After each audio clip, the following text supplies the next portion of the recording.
mention that, which is more like 2 months from now, because we're in October. Of course, October is coming to an end. After tomorrow, October will be no more, and we're getting to November. After November, and then we get to the final month, which will be December. From there, we get into the year 2022, and I believe that according to the UPND administration, has promised to pay all the retirees in the year 2022. Very exciting news out there. And of course, let me just go through some of the stories that you might have missed out with regards to the national budget that has been unveiled today. Now, the story is that United Party for National Development, UPND, has unveiled its promised ambitious maiden budget amidst rekindled optimism among Zambians. The highlights of the budget are pegged at 173 billion kwacha, includes increased allocation towards a Constituency Development Fund, CDF, recruitment of more teachers and health workers. The story goes further that Minister of Finance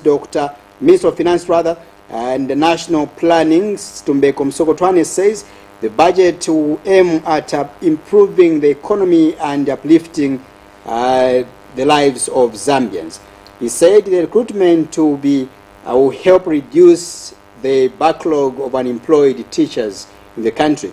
Dr. Msokotwane discloses government to recruit 30,000 teachers in the year 2022, which is more than what the previous administration had hired. The story goes further that he adds that government also plans to construct 120 secondary schools. Dr. Msokotwane further announced the abolishment of tuition fees, Parents Teachers Association, and examination fees for learners in public schools.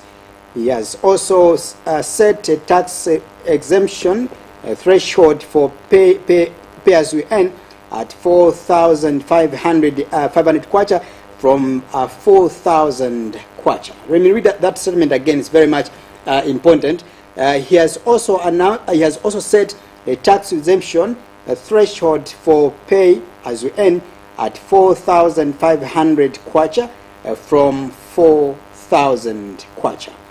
And Mr. Msokotwane, Dr. Msokotwane, of course, and former Finance Minister, Dr. Ngandumagande, has welcomed the budget, stating that it is practical, and wonders why such was not happening in the recent years. However, Patriotic Front member of the Central Committee, Brian Mundwire, says much of the budget remains unclear on how government will raise the funds. That's a story that, of course, you've been subjected to this evening. And, of course, it's now time to hear your contributions. I know most of you did follow the presentation by the Minister of Finance, which began at about 14:30 somewhere there, until to about 16 somewhere there to 17. So I'll give you that opportunity to begin to call me like immediately and give your contributions. What was your anticipation or your expectations with regards to the 2022 national budget? Has the UPND administration or government addressed all your concerns that you had? And if at all there are some issues that are hanging in whichever sector of the economies, you can able to call me and contribute before my guest joins me. I've got a first caller here with an elevated caller. Good evening. Good evening, ID. Good evening, my brother. How are you? I'm okay. How are you? Me, I'm all right. Please tell us your name and the place you're calling me from. Thank you so much. How is Kafue this evening? Despite being hot, yeah, we have a sigh of relief after the budget. Ah, great. Please give us your contribution. I'll give you 2 minutes. I need to receive more phone calls before my guest joins me. Oh, I just want to tell you, Barry. Barry is Barry. He's not action-oriented. So buried. Thank you. All right, thank you so much. Thank you. All right, well summarized contribution there coming from Kafue there, the voice representing Kafue, that according to him, Bali ni Bali, according to him. So let's hear more from you as well. What is your contribution with regards to the national budget that has been presented for the year 2022? Caller, good evening and welcome to this special program. Hello? Good evening, caller. This is Michael.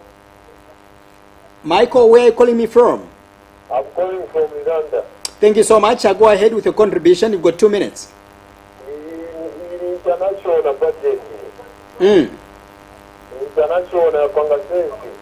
What has made sense in the budget? More employment. Yeah. Thank you. Thank you so much. Thank you. Yes.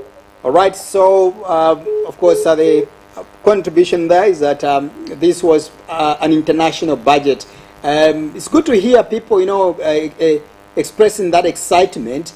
When I did mention last time, they say when your leaders do better, you have no option but to at least give them a kudos, commend them, where they do better. When they mess up again, take them on. They are your leaders. Caller, good evening. Good evening, Good evening, sir. Tell us your name and the place you're calling me from. Thank you very much. I'm speaking to Wiseman, calling from Krawood. Thank you so much. Wiseman, go ahead. Thank you, sir. I think to let the today's budget, I think it has surpassed my expectation. What I was expecting and what I've been given, I think it is something which is left me speechless. Wow. So I was shocked with IPS to find out that the government which has gone into the office 3 months, they are able to find money and give our country the increment from the CPF money which we have been trying from 1.6 to 25.7. Imagine, even the 1.6, it was not coming in a full payment like here in Kabul. It was coming after. Where are they gotten this money? That is really, as a country, we had this money. I'm just looking forward to see the implementation. I'm telling you, Mr. IP, if the implementation will be done, we see such kind of money coming in Kabul, what our constituents is Kabul things. I think the entire leadership of PF has to go to college. That was criminal. Absolutely. I'm watching to see the implementation. And kudos to my friend, the teachers. I think that was a very good thing. We employ 30,000 teachers. That is too encouraging. My health people, my friends who are in health sector, I think that was good. 11,000. We are expecting them to do that.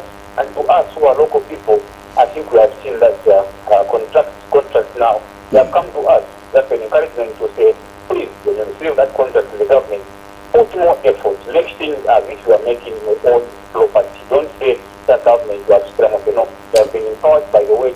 They are waiting to be empowered by the action. Thank you very much. Thank you so much, Wiseman. Thank you. Great.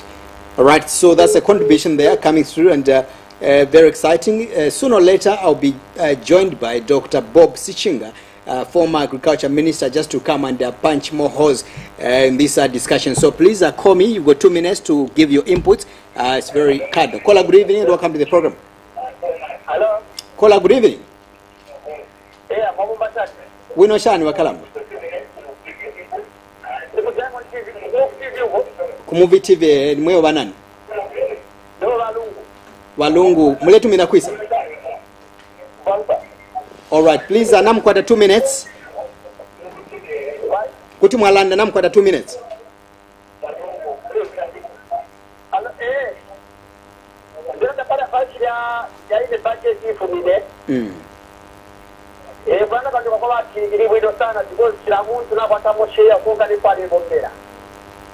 Right. Hello? Nde umfoe kabien? London.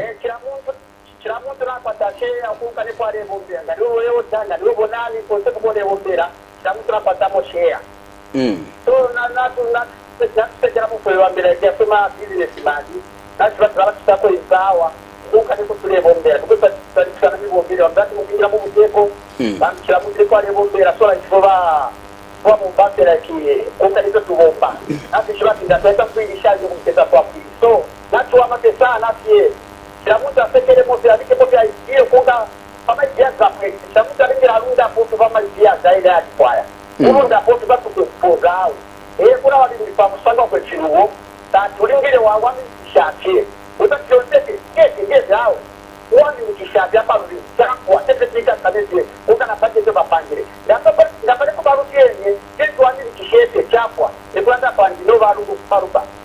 Thank you so much. We appreciate you, Mr. Lungu. All right, thank you so much. Let me receive more phone calls there because sooner or later I'll be joined by my guest, and once the guest comes in, I'll have to close the phone calls for a smooth conversation. Caller, good evening. Welcome to this special budget analysis. Good evening. This is Kiran Banda calling you from Kabanana. Kabanana, all right. Go ahead, please, Mr. Banda. Personally, what I can just say is that looking at the budget which has been provided to us, it's safe to say that Zambia is in the safe one. Right. When we look at where we are coming from. Basically, that is my conclusion. Thank you so much, Mr. Banda. We appreciate you. Thank you. All right.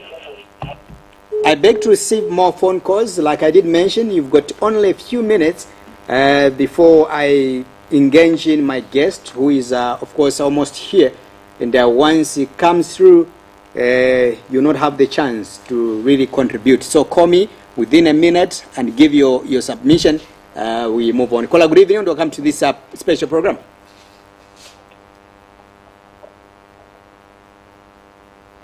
Caller, good evening. Hello. Good evening, caller. Good evening. How are you? I'm all right. Please, you're live on Muvi TV. Give us your contribution within a minute or so.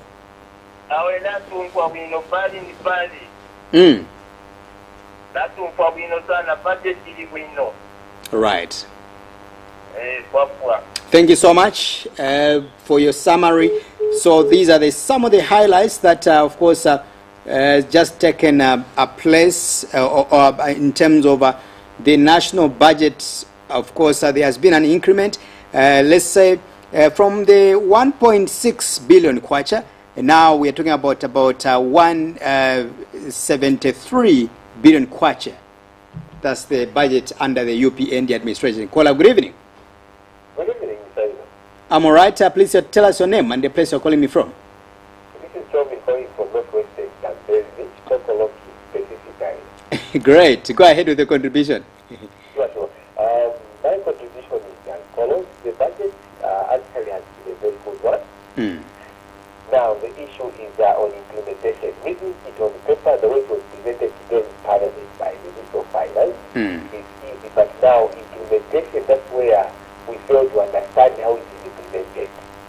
And also, I feel that if the budget was interpreted in some local languages for easy understanding of some people who are not related or who are not educated, so that we easily understand it, it becomes difficult to understand. That's why there's some misappropriation of funds and the like. The people that are not educated, they don't know how it is done like that. So it is written or translated in local languages to be easy to make follow-up, more especially in the rural areas. Right. That is my contribution, Mr. Hiro. Thank you so much. Very valid contribution indeed. We appreciate you. Thank you so much. All right. So you pointed out, I think, very cardinal in terms of the implementation, because it does realize that the budget, no matter how big the number can be exciting, these are not monies that are available, but these are monies on paper. You know, these are projections of the money that is supposed to be, realized and invested into the economy. Very interesting, actually. Caller, good evening. Hello, good evening, IP. Good evening, sir. Please tell us your name and the place you're calling us from. IP, my name is Kaliapo. I'm calling you from Lusaka. Thank you so much. Go ahead, Mr. Kaliafu. IP, I don't know where God was hiding this saying. This budget has touched the heart of every Zambian in this country. Yeah. We are the happiest in this country. I'm even surprised when I was watching at the other station, I was watching Katoto Kafwaya, the way he's complaining as if he wants to cry. I don't know where they are going to find this money. They are going to hike the date, whatever. He thinks the Nepali, he thinks they have no sense. I tell you, this is now Zambia. You can see the difference as the budget was being presented. Bali was even in Namala trying to remember heroes, and tomorrow he's traveling out of the country. This is quite interesting. You can even tell, and you can see the difference when they had their memorial. Yavasad, I don't know whether it was yesterday. You know, you can tell the kind of characters who were in government. So otherwise, for us Zambians, we are happy, and the movie TV, please carry on engaging us so that please we enjoy you. Thank you very much. Thank you so much. We appreciate you as well. Thank you. All right. Wow. It's good to hear those excitements and also, you know, an appreciation to the budget and the UPND administration. I think that's what humanity demands. When someone do better or does better, you have to appreciate. No matter how difficult or no matter how irritating it may be to your leaders, when they do better or when they make a mistake rather, you have to remind them. When they do better again, please come out and appreciate them in such a manner. Let's get more phone calls. Caller, good evening. Good evening, thank you. Right. Tell us your name and the place you're calling me from. How are you? I'm all right, sir. Please go ahead. I'll give you a minute or two. Yes, the budget is wonderful. Right. Yeah, actually, this is like us here in Masai. I think we have approximately 10 words. So each word can get more than 1.6. Right. Oh no, sorry. I've just lost my caller there. I hope you can call me back. You can utilize this chance before Dr. Bob Sichinga comes to join me on set. Very interesting. So let me pick up 3 or 4 phone calls before we twist to something else. Caller, good evening. Yeah, ma sevenza bwanji. Tasebenza bwino, mwasebenza bwanji. No, kiyamika mulungu atunga muumba na judgment de kamayo tumbeko kuno kwa Kanyama. Mr. Kamayoyo from Kanyama, please, you've got 2 minutes or a minute. No, kiyamika ba Muvi TV kutina ife matipata ko mpamvu kuti ikwanite kukambako ndaba monga inepaneka ndine muntu amene nzanakana balungu pamene benzi banamwalira ba Michael Chilupya Tata lekodi iliko kuli imwe ma media ma radio station ninabakanira kuti balungu tubawamira kukala ba president onani budget amene muli nayo bene muganize kuti i amene tikamba DG 1.6 bene mutenge manje amene bapata aba ba government kuti izi zonse ndrama zenze kuyenda mutumba ya ndani maona kuti chalo za ndrama zambiri maningi mu 7 years ya government yenzeko kinga kambe kuti 10 years in short so ingani ya DGF ikaneka ine fisherman kapena kachema wa ng'ombe nikwanisa kuona difference ya mene ilipo watu mwa imwevo punzira hiyo ni tirangane kungani education muliokera enzo kama free education eve alinayo manifesto bati basiye kubenze kushusha so tirize kumbera mushusha imwe ba PF ine baneka nenze nata kutaba Michael Chilupya Tata ba bakugamba kuti mwana wataleta free education grade 1 to grade 7 then basata banabwera bakamba kuti ina nizachota pa grade 7 up to university. That's why inabwera na basapota, but after bakangirwa kutipasa ija tinina mtalezi ninabata criticize munatipata free munatiuza kuti muzatipata free education. So tinapitiriza kusapota abaja bamene bali na same statement ya free education bamene bakwanisa. Right. Why inanyizuka kuti free education akaunda exam banabwera bapaya education in bachiruba. All right, you have to summarize. Banabwera bayusha futi balungu bagwera bapaya bapeza wamene ayuusha kuyushira tutiza kapapa kalapo muforena wamene azakarulinga chino chalo balungu ndiye maforena bala kurulinga chino chalo. All right, so thank you so much, Mr. Kamayoyo. I know that people are excited, so but still more I will advise all of you, including Mr. Kamayoyo, let's try to to be a little bit calm in the way we contribute. Let's not bring other people's personalities in this discussion. It's very much imperative. The issues that we can't really substantiate, we have to leave them out. For me, I give you this chance, all of you, to soberly contribute a COMI and give your contribution regarding the 2022 national budget of the UPND. The amount has been increased from 1.6 billion of the previous or the current budget, because it's going to expire in December somewhere there, now to 173 billion kwacha. So that's the contribution really. That's what I want you to contribute in a very calm manner and in a very, very sober manner. Let's not bring personalities that may just jeopardize this program. Let me pick up one final phone call before my guest gets to join me now. Like I did mention that I'll be joined by Honorable Bob Sichinga. Caller, good evening and welcome to this special program. Hello. Good evening. Good evening. Thank you so much. Tell us your name and the place you're calling me from. All right, go ahead. You've got a minute. I just want to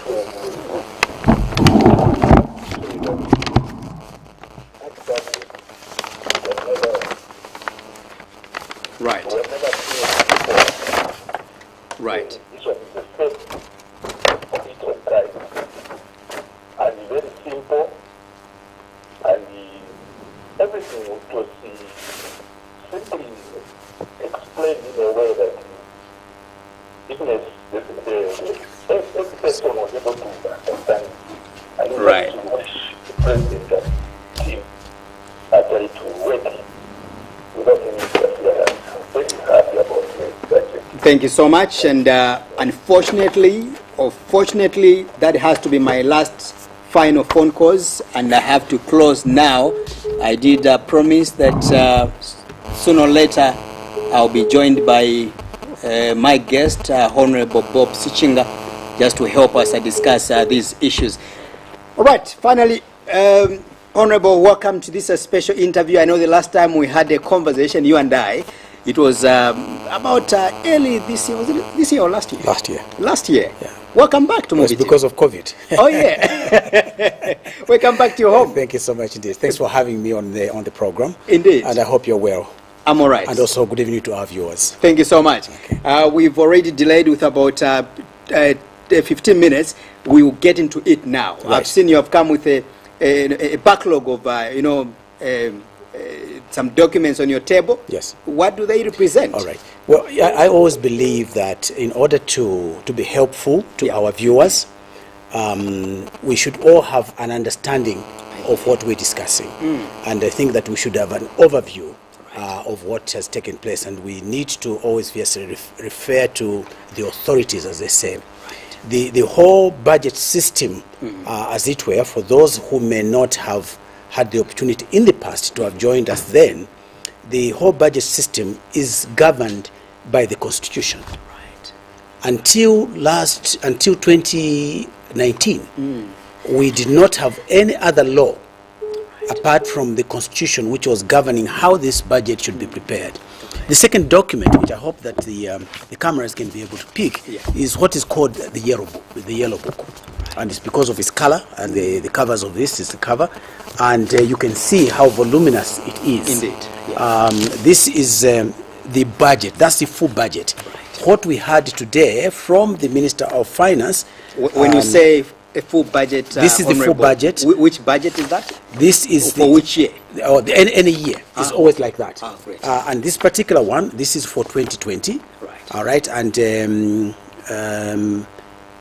we have here 1,134 pages. Okay. Sorry. In fact, this is for 2021. I beg your pardon. 2021. This is 2021. In other words, the current year. Right. In other words, which will conclude in at the 1st December. Yes. Now, just some explanation and some understanding before we go into the details of what has happened today. Sure. The budget is governed by statements from the Constitution or articles of the Constitution which require a certain format. You can't just change it willy-nilly. You can't. It says, by such and such a date, the Minister of Finance shall present to Parliament estimates of his budget. Okay, so in this particular case, the Minister of Finance is required to do it within 90 days, all right, before the end of the beginning of the next year, right? 90 days before the beginning of the following year. In other words, the year to which the budget will relate. So we prepare the budget and get it ready for implementation in the subsequent year. So what the minister was presenting today is for 2022. 2021 was done last year. So that's very, very important for everybody to understand. The other thing that is important for us to explain to our viewers is that in the case of a year when there's an election, it allows the minister to present the budget within 90 days after the inauguration of the president. So, in other words, this is a kind of leeway. Hence, this year, the budget for 2022 was not presented on 30th or by 30th of September as is required ordinarily when there's no election. So that I think is important for our viewers to understand. Sure. So in here, in the yellow book, are the details of what the minister presented today. Let's talk about the 2022 budget now and any other. Right. What he presents is a statement, is a summary of what the budget will contain. The details of that are contained in this document called the Yellow Book. This is what the members of Parliament spend 2 to 3 months discussing. This is the budget. That's the official document that is used. They tick this, and out of it comes what is called an appropriation bill. It becomes a law. Once the members of Parliament have discussed it, agreed the amounts, the allocations to each vote, then you have what is called an appropriation bill. That bill is then tabled to the whole House so that they can agree that, yes, this is what we've discussed and agreed upon. It becomes a law. So any government that goes outside that budget is breaking the law. Unless you go back to the Minister of Finance and ask that, well, we want to modify this, and I'm talking here about ministries and other spending departments or the provincial offices who use the particular resource, or any government sort of funded institution has to, if they want to change what has been agreed in these votes in the appropriation bill, they must go back to the Minister of Finance and get authorization. Strictly speaking, they should be going back to Parliament, because it was Parliament that approved it in the first place. Okay, so that's the background of this. Now, there are two documents, major documents that, in fact, there are several, but the major ones that we have in the budgets are twofold. One is a summary that the minister was reading to us today. The minister was saying, here is a summary of what the policies will be for the budget for this year. On the one hand, I'm talking about the measures I'll do to raise money that will come into the coffers of the government. Through the ZRA, through other collecting agents, licensing, and so on and so forth. That's one. The other one is what we call the expenditure side. So there are two sides, the income side and the expenditure side. The expenditure side is what constitutes most of this. There are only about 5 pages which have to do with revenue. In other words, the income. And I will just do it for the benefit of the viewers. Sure. These pages here, this is the income side. Right. The rest of this is expenditure. Right.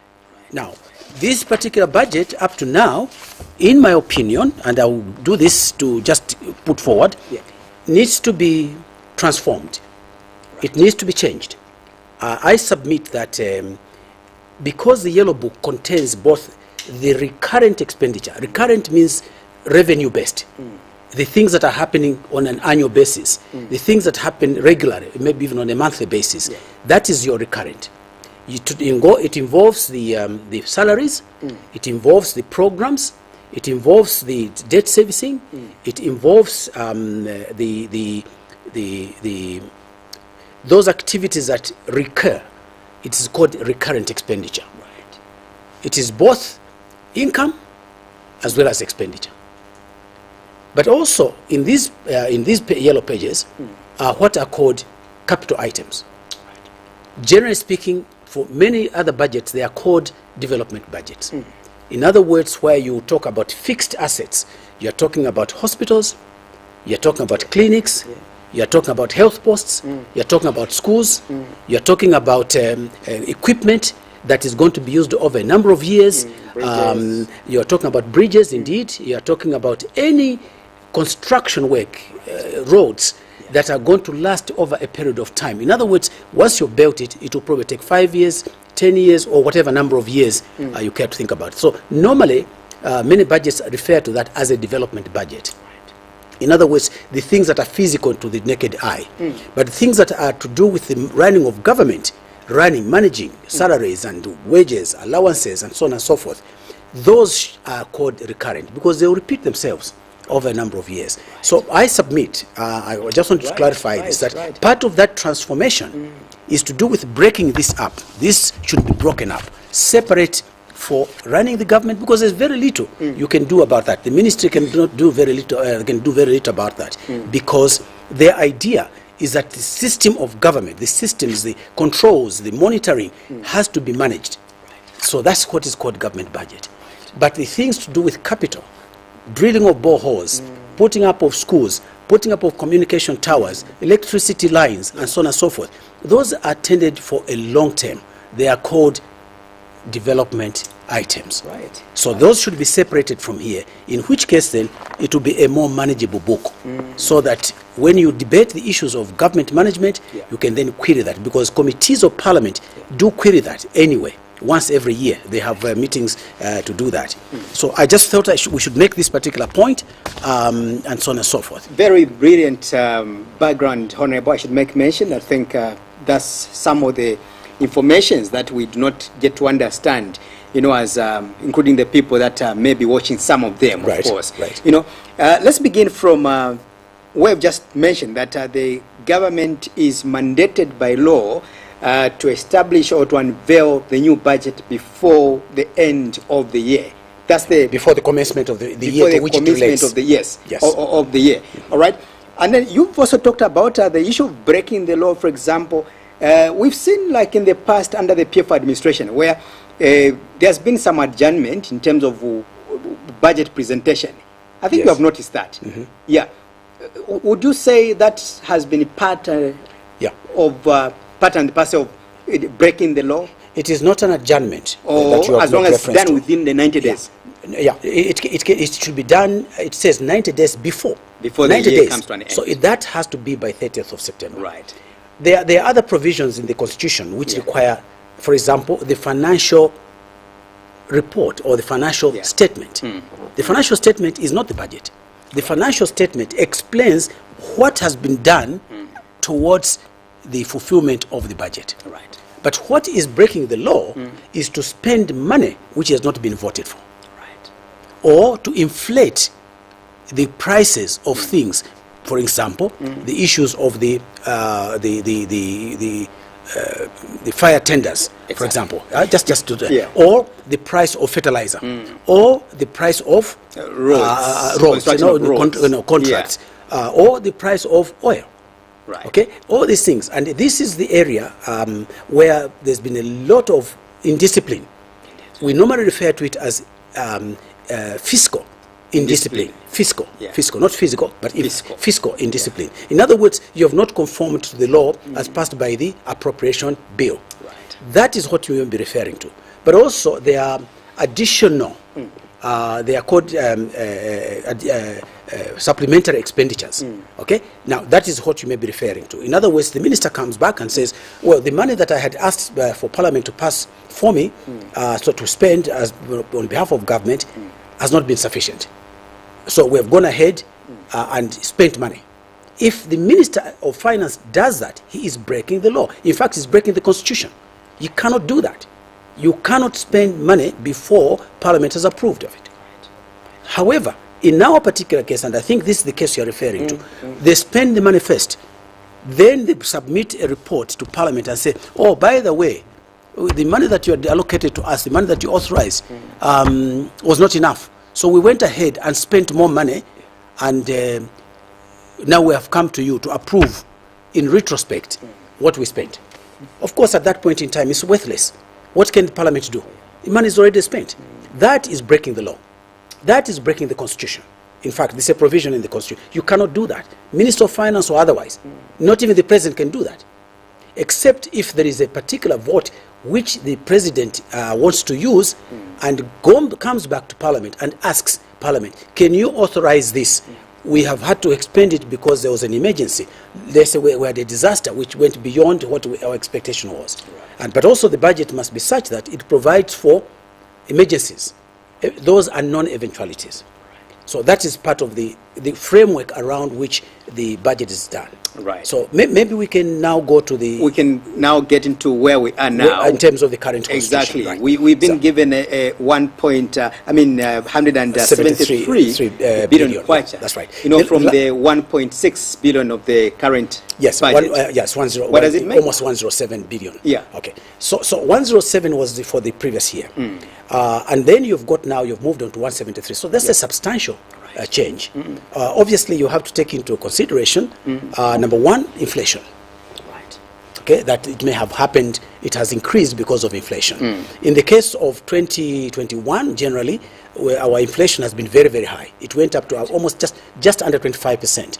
24.4% thereabouts. So you can expect that about a quarter of your costs are as a result of the inflation that took place. So naturally, if you are to look at the figures that you did for 2021, now, in the context of 2022, there will need to be an increment. Okay, so part of that can be attributed to that. However, if you do a breakdown of individual groupings of expenditure, whether you're talking about economic expenditure, you're talking about defense, you're talking about salaries, you're talking about debt servicing, and all those, shall we say, when they are clustered, they are bound to go up by virtue of the additional works that you want to do. Now, remember, this particular year, we are crossing from one political party to another. Yeah. In other words, UPND, New Dawn government, is bringing its own ideas to say that what we have talked about is we are wanting to spend more money on free education. Just for example, you would expect the budget for education to go up. Why? Because there are additional things that they would like to spend money on. For example, they may say that we want more students to be sponsored. We want meal allowances to be provided. We want more secondary schools. We want more teachers, which is what they're abolishing the school fees, for example. Abolishing the school fees. We have to subsidize. So somebody else has to make the cost. Yeah. All right. So in other words, the UPND government says this is what we want to do. Right. So they have taken the rudimentary budget that they found, the estimates that they found. They've said, okay, we want to tinker with it, to incorporate our own views, to incorporate what we would like to do. So you will see that if we look at the budget that was announced today, you will see that there's an increase in education. It is expected. Why is it expected? Because the government wants to spend more money on education. Now, as to the details of which components within education the money will be spent on, that is now the subject of the details which go into the Yellow Book. Right? Partly they will be summarized here in the minister's budget, but they will also be reflected here. So when the members of parliament are debating this budget, the first person to speak, in this case, on education, it will be the minister. Minister of Education stands up and says, in my ministry, this is what we intend to do. Because of that, votes that are relating to Ministry of Education, these will go up in this particular manner. Okay? That's one. In this case, there is what we call macro. Not micro, but macro, in overall, overview of the budget. And that's what the minister was talking about. He says, the basis of my budget, the one I'm presenting to you, the members of parliament, is based on the following. The world economy is performing in this manner. Because the world economy is performing in this manner, it's impacting us because we sell copper to the world. It is impacting our copper in this manner. For instance, last year they were working on a basis of about $5,500 per metric ton of copper. Right now, that price is around $9,100. Right? So 5,150 about that, which was done last year. Now we are receiving for the copper 9,150, somewhere in that range. Now that presents new dynamics, because remember, although the price of copper is up, the money that comes in is not the government's money. It belongs to the shareholders of the companies that are producing that copper. Now, only to the extent that Zambia, the government of Zambia has got shareholding in these companies, can they say that we've got some income arising from that. Now, that income that is coming from that source is taxed. And the taxation for that is called mineral royalty tax. That is the only contribution that government gets from the mining companies. At the moment, it's at 6%. All right? And I have not observed that any change yet from the announcement that has been made. The minister has said that he would like to negotiate, to discuss with the mining companies to make it attractive for them to stay and to have long-term policies that they can be able to, which become predictable. So we need to see that. But up to now, it has been at 6%. In the case of budget for 2021, it was at 6%. So only that amount is what the government is using to meet the various expenditures that are for government. The biggest thing that has hit our country has been threefold. Number one, it has been the issue of debt servicing. Arising from the borrowings that the PF government made, we are now in a very, very difficult situation. Our debt servicing, which is returning the principal, whether you're talking about Eurobonds, you're talking about monies that have been borrowed from the local banking sector, or for that matter, there are loans that have been taken for specific projects. And that actually, that is very difficult at the moment. Doc, I don't know, I'm tempted to call you Doc. I don't know why. Sorry? I'm always tempted to call you Doc. No, I'm not. I don't claim to. I'm not a PhD holder yet. It just we're working on up it. in my mind. No, that's fine. Yeah, that's what I know that you're working on that. Yeah. Anyway, my question is that, Honorable, is that, of course, we can have this exciting figure of the new national budget that will be given by Abali as well as the UPND administration. Very exciting. Before you came in, actually, I should confess that I picked several calls, and almost all of them appreciating the job that has been done so far by the UPND government. Yes. But look, the excitement here, despite one caller who was very pragmatic, that yes, we've been having these smiles on our faces, but the question comes in when it comes to implementing these budgets or these promises made by our government. And that's where now my question is, because we've touched the issue of debt servicing. Remember that as a country, we are more like at a crossroad where we need to pay about $13 billion somewhere there, which is our debt. And part of the money is actually due next year, which is about 2 months from now. We need to begin to service our debts. What does it mean with all this exciting figure vis-a-vis the debt servicing as a country? If you've listened to President Chilema, you have listened to the minister. The president has made the point that the government at the moment, in terms of its debt servicing, is almost in ICU. The debt burden is so heavy that it drains most of the earnings, all the income that comes to government, about 33 to 35%, somewhere in that range. All of it goes to debt servicing. So that's a huge amount. That's a huge chunk of the budget that is going to debt servicing.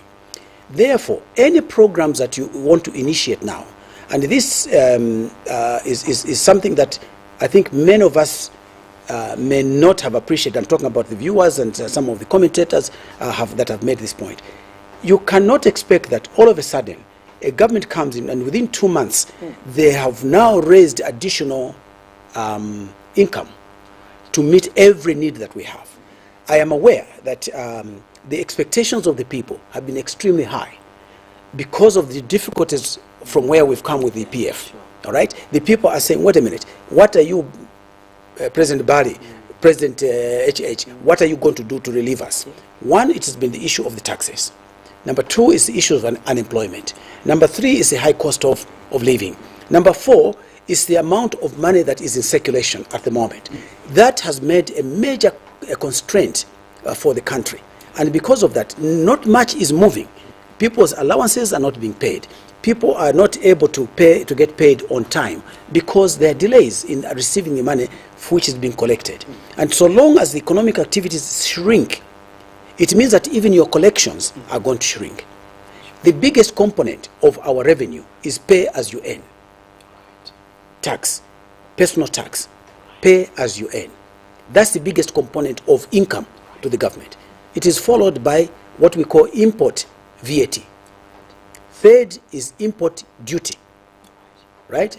And then other contributions make. And the contribution that is made from the mining is almost at the bottom end, at the tail end. So it's not much. The major sources of government revenue is pay as you earn. So look at what has happened. Many people have said, we don't have employment, we don't have this. Today, the announcement by the minister, and I think this is what has pleased many people, the minister says, I'm going to recruit 11,000 people Health workers. for health working. But for teachers, I want 30,000. 30. Yeah.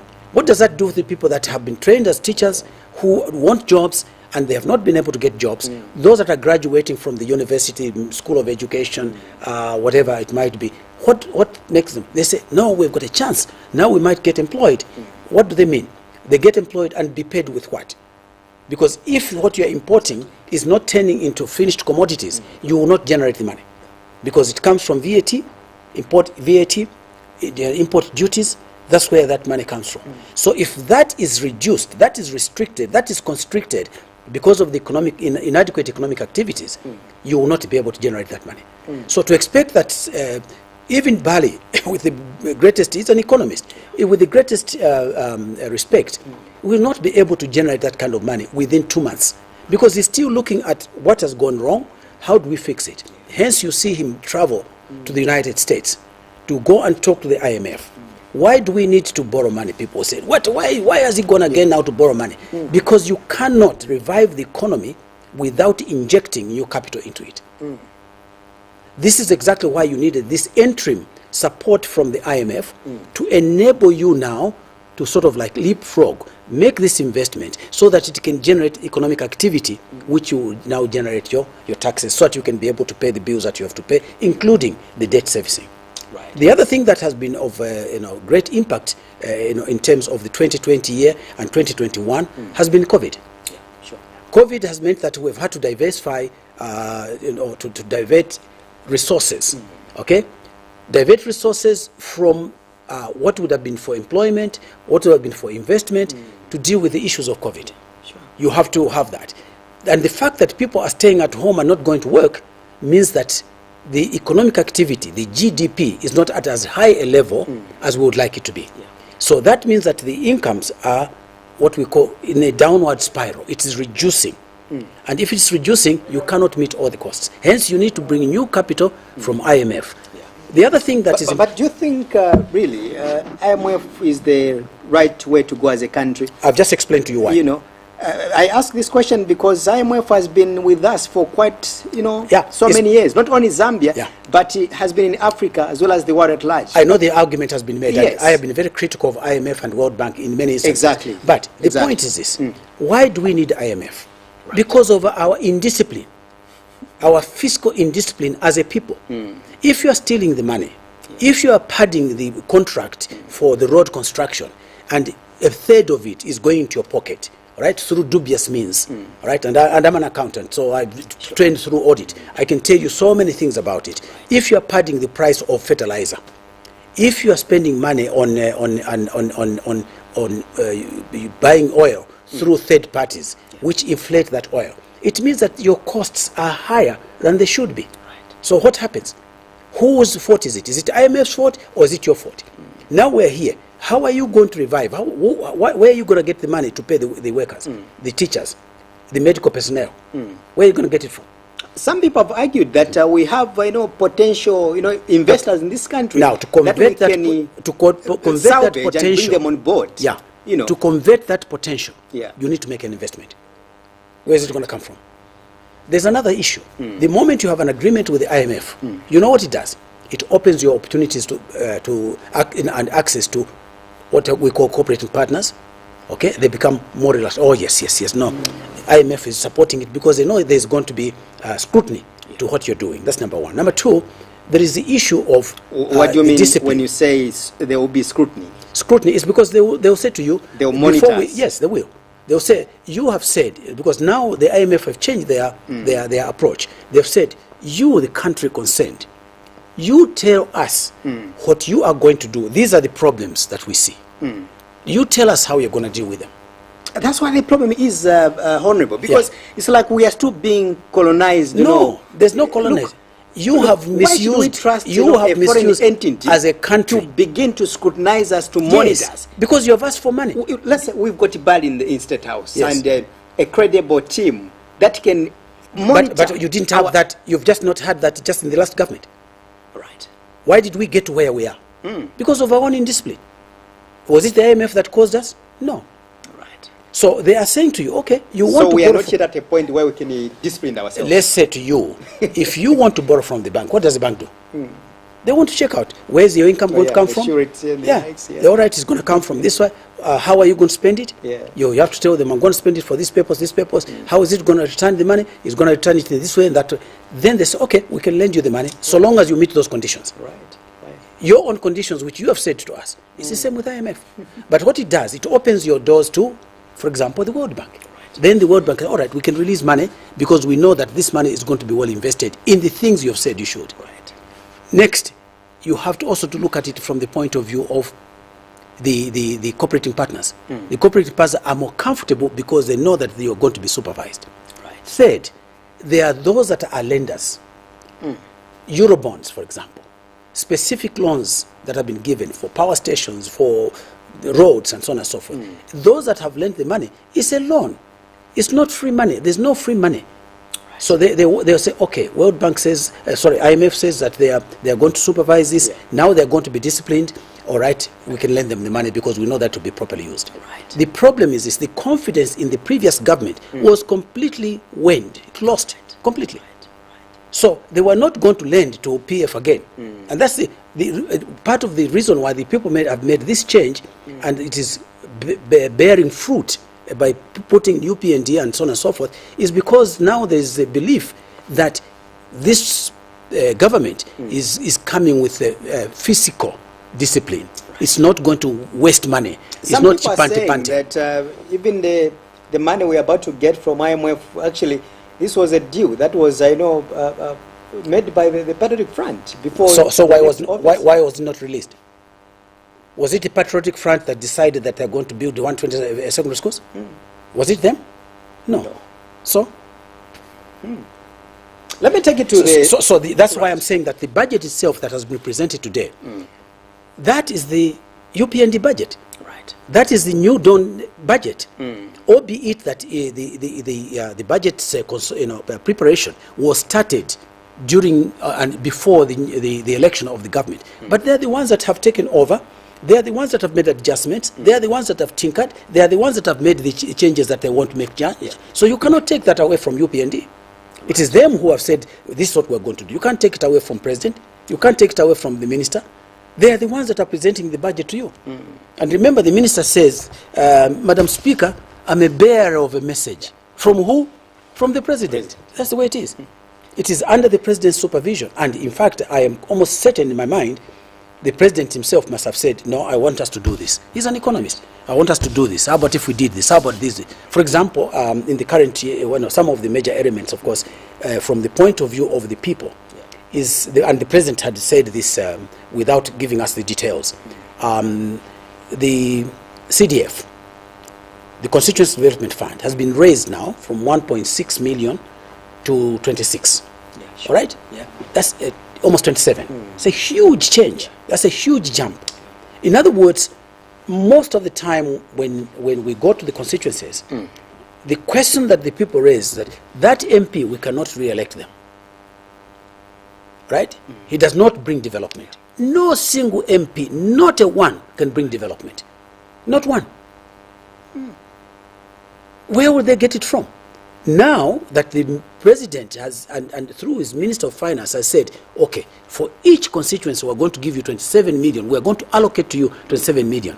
All right? Yeah. Now you can start to look at what you're going to use it for. Right. Now, either it's on existing government programs or programs that will be initiated by central government, or for that matter, under the new Planning and Budgeting Act, they are now leaving that opportunity to the constituencies to prioritize what they want to see as projects that will be executed. Power to the people. Yes, exactly. You may find that in one constituency, they need power. They need power cables. In another, they'll say, well, for us, it's our feeder roads. The other one, they'll say, oh, there's so much damage in terms of erosion that took place. We want to spend our money in this. Maintenance of schools, excuse me. This school was, the roof was blown off by wind or storm, so we want to replace that. In other words, those decisions now have to be prioritized at the district level or at constituency level, with the management of the CDF being handled at the district level. Now, one of the things that the minister has said was that he now has to work out the mechanisms of how this will be executed in a manner that is acceptable financially. In other words, it will show financial discipline and fiscal discipline. In other words, it's not being abused, not being stolen, that has happened under the PF government. Right. Let me just fuse in a few questions, Honorable. Sure. I think part of the message that we've been given so far, and that's why you did mention, that's why a lot of people are excited as we speak right now. Right. Because government has announced to employ about 11,000 medical workers, 30,000 teachers. 30,000 teachers. And my question is, we are coming from an era where the government used to look for employees rather. Yes. Government to maybe come at Muvi TV. We need maybe somebody who can work in this department. Then we have crossed now where an individual or citizens are now looking for jobs because there are a lot of graduates out there. Yes. Do you think the 30,000 teachers or teachers that will be employed as well as health workers will really add a significant change in as much as employment, job creation is concerned? Because remember, we still have people that are graduating on a daily basis. We have got a lot of universities across the country, as well as colleges, private colleges, institutes, you can name them. Do you think this pressure really will be reduced, or we still have the burden, the UPND administration will still be facing these challenges of young people demanding for jobs? Come 2026, young people say, no, we'll vote you out if you don't give us jobs. Right. Well, the issue you raise is this. Yeah. We have now got balances. We've got now, shall we say, numbers of people, right, that have not been employed. Exactly. So you've got a backlog. All right? That's one thing. So what do? You work out ways in which you can deploy them so that productively they will be able to produce people for blue-collar jobs, the people that are going to go to trade schools, people that are going to go to university to train as engineers, people that are going to go to institutions where they will learn skills which they can now deploy in the various jobs. Remember that is in fact the expenditure side. But how about the income side? The income side is where the investment is made by a private sector investor or government through its parastatals, and they're saying that we are performing a particular project, And this particular project requires the following people, number of people with certain skills. Whether it's construction of the road, it's construction of the schools, whether construction of the clinics, putting up towers, the communication towers, and so on and so forth. If that work is being done, the people are being paid, surely it has reduced the burden to that extent. 30,000 plus 11,000 is a lot of people. Multiply that 41,000, okay, 41,000. You multiply that by the number of people that are being supported by those that have been employed. So that is going to be a major relief. But having said that, it is also ongoing. It is generating economic activity in other departments, in other areas, in other sectors, so that combined together. In fact, the Minister of Finance made this particular point, that they're expecting that there will be additional investment into the mining sector, there will be additional investment into agriculture, which is the bulk of what we employ. About 84% of our people are engaged in agriculture. So if you can give them more fertilizers, if you can support them in that particular area, it will generate more. That's why he's reducing taxes on things like the irrigation equipment, for example. Solar equipment, for example, so that it can now allow for the generation, making the investment and allowing for the generation of additional jobs. Right. So it is not just going to be those jobs, and it's ongoing. It's over the next number of years. They will continue to employ additional people as the economic activities also increase. Finally, we have to go, Honorable Sichinga, but my last question to you, I hope you spend a minute just to answer this one. The Patriotic Front spent in its 10 years in office, they did a lot of, the construction of schools, colleges, universities, as well as roads, you can name them. Again, today we've been told by UPND administration that they want to construct about 120 secondary schools. Do we still need more infrastructures? I bring this question because there's a concern. When I looked at social media, somebody was lamenting that why should we build more schools instead of now maybe constructing better houses or building better houses alongside the already existing, the already built schools. Why do we need more secondary schools when our teachers really, most people, those in the rural areas, the environment they're living in is pathetic? All right. Well, let's put it this way. Yeah. It was helpful that the PF government built some schools, built some roads, and so on and so on. But there's still quite a lot more that needs to be done. For the benefit of our viewers, every year we have about 330,000 children starting grade 1. 330,000. They have to progress into secondary school. At the moment, if you look at the way it has been up to grade, when there were exams at grade 7, at grade 7, the attrition rate, the loss of school places was very high. Only 21% were moving from primary, grade 7, into secondary. All right? And then at grade 9, it was also only 25%. So out of every 100 children that start grade 1, only 12 make it to grade 12. Right. So you do need to increase capacity in the middle. In the case, this is only a starting point. Who says that UPND is going to be in power for only one term? Who says that? They obviously have to look at it in terms of what they can do in the first 5 years and what they will do in the next 5 years. Clearly, they will be building up. Can UPND go more than 5 years? Sorry? Can UPND go beyond 5 years? Why not? In office? It depends on the policies they implement. Right. And I can't see that they will not be able to do that. At least the president, the constitution says he can do 2 terms, which is 10 years. Right. And I expect that if he does the right things, like the compliments that have been coming through, he will obviously fulfill his 2 terms, and maybe his members of parliament can even go beyond that. Right, Honorable, allow me to appreciate you for coming once again. Thank you so much. I'll call you. We need to exhaust our discussion. All right. Thank you so much. I thank you, and thank you the viewers for giving us their time. Thank you so much. Allow me to appreciate my producer, Maftopira, as well as Christophe and the studio. Thank you so much to you, the people of Zambia. Remember, you have to hold our hands